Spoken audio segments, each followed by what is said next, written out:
आज मी हेल्दी आणि tasty kids favourite cake बनवणार आहे. तर चला बघूया त्याची रेसिपी, तेही विदाऊट एनी मेजरिंग टूल्स. एक बाउल घ्यायचा आहे, त्यामध्ये अर्धा वाटी कोमट दूध घ्यायचं आहे.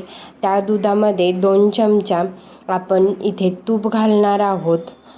तुम्ही इथे तूप वितळूनही घेऊ शकता किंवा आहे तसं घालूही शकता, ते तुमची चॉईस असणार आहे. त्यासोबतच आपण इथे 1 वाटी गूळ घेत आहोत. त्याला चांगलं मिक्स करून घ्यायचं आहे. गूळ वितळेपर्यंत ह्याला आपल्याला चांगलं फेटून घ्यायचं आहे. हे फेटून घेतल्यावर थोडंसं इथं तूप मी न वितळता घेतल्यामुळे थोडे लम्स राहिलेत. त्यात व्हॅनिला इसेन्स अर्धा चमचा घालायचा आहे आणि ते पुन्हा चांगलं फेटून घ्यायचं आहे, जेणेकरून गूळ पूर्णपणे वितळेल. येथे मी मिक्सरचं भांडं घेतलं आहे, त्यामध्ये अर्ध्या वाटीपेक्षा जास्त रवा घेतला आहे. त्याच वाटीने, ज्या वाटीने मी गूळ घेतला आहे त्यासोबतच गव्हाचं पीठ घेतलं आहे, जेणेकरून त्या दोन्ही वाटी मिळून 1 वाटी असा रवा आणि गहूचं पीठ होईल. ते एकदम मिक्सरला लावून एकदम बारीक घ्यायचं आहे, पावडर नाही करायचं. थोडंसं दरदरीत राहिलं पाहिजे. ते इथे मी आपण तयार केलेल्या गुळाच्या पेस्टमध्ये घातलं आहे आणि चांगलं फेटून घ्यायचं आहे. अगदी सगळं मिक्स एकजीव झालं पाहिजे. एक चांगला पेस्ट तयार झाला पाहिजे, जे एक कन्सिस्टन्सी नॉर्मल आली पाहिजे. जर तुम्हाला ते पातळ वाटत असेल तर त्यामध्ये तुम्ही थोडं गव्हाचं पीठही ॲड करून एकदम चांगली कन्सिस्टन्सी घेऊ शकता. इथे अर्ध्यापेक्षा कमी बेकिंग सोडा आणि अर्धा चमचा बेकिंग पावडर घेतला आहे. ते चांगलं मिक्स करून घ्यायचं आहे आणि 10 मिनिटासाठी त्याला झाकून ठेवायचं आहे.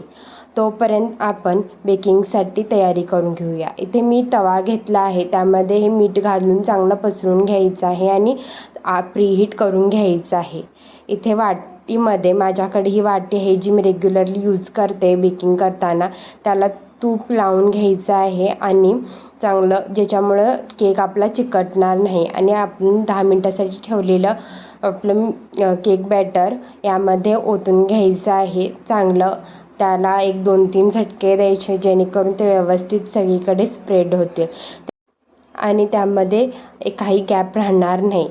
आता मी ह्या बॅटरवर ड्रायफ्रूट्स घालत आहे. मी ड्रायफ्रूट्सने गार्निश केलं आहे.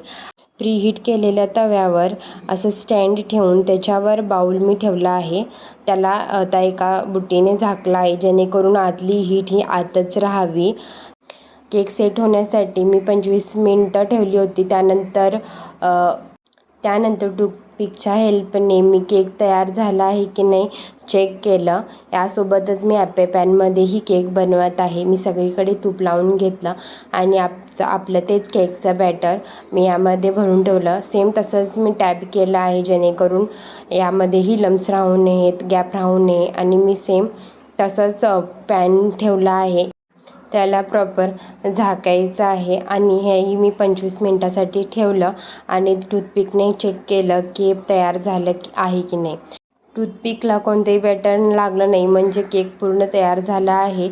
थंड झाल्यानंतर मी आपला केक बाउलमधून व ॲपे पॅनमधून काढला आहे. हा परफेक्ट स्पॉन्जी टाईप जाळीदार झाला आहे, हे तुम्हाला दिसतोच इथे. ॲपे पॅनमधूनही किती स्मूथली काढता येत आहेत आणि सॅटिस्फाईंग आहे. अशाच सोप्या आणि इझी रेसिपींसाठी सबस्क्राईब करा, लाईक करा आणि कमेंट करा. थँक्यू.